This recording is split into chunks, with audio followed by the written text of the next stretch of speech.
And shortages have begun to ease in Bolivia after 50 days of intense protests. Most roads to traffic have reopened after a state of emergency was declared by President Rodrigo Paz. Former Bolivian President Evo Morales announced temporary breakdown of the final roadblocks, calling it a pause but not a surrender. There's more in this next report. Take a look.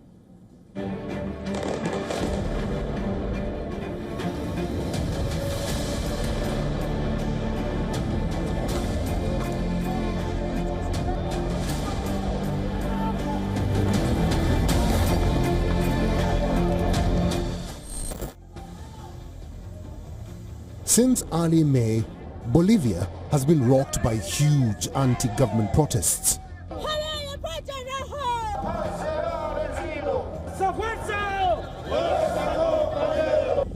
Road blockades in several parts of the country left cities like capital La Paz and El Alto short of fuel and food. At least 14 people lost their lives, and the economic losses have been estimated at over $2 billion. Dubbing the protests as an attempted coup, Bolivia's President Rodrigo Paz declared a state of emergency on June 20th, which was ratified by the country's parliament.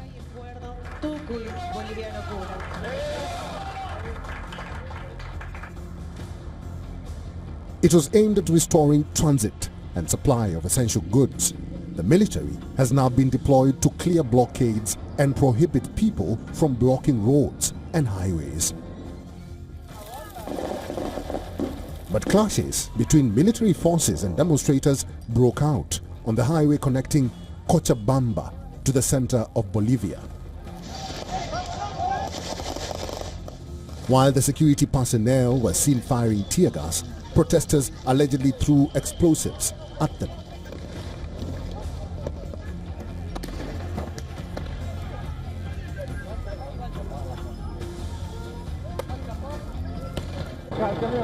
They, roadblockers, threw stones at me and tossed dynamite into my truck. And last night they threatened to burn my truck again. So last night we had to sleep in fear. Cochabamba is considered the political stronghold of ex-Bolivian President Evo Morales. Coca Growers Union, close to him, are leading protests there. The government accuses him of instigating and financing protests to secure immunity from a judicial probe into the alleged abuse of a minor when he was president. However, Morales has denied this and linked the protests to economic hardship. In a tragedy, an Air Force jet which had been conducting aerial patrol over a blockaded highway connecting La Paz and Cochabamba crashed, leaving 6 people dead. Amid the protests, the government has left the doors open for dialogue to resolve the crises.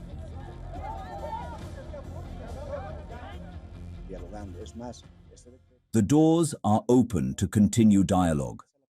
Moreover, this decree provides the possibility of continuing dialogue with the groups that want to resist. But today, the Constitution has already mandated that we must safeguard and guarantee Bolivians' freedom of movement.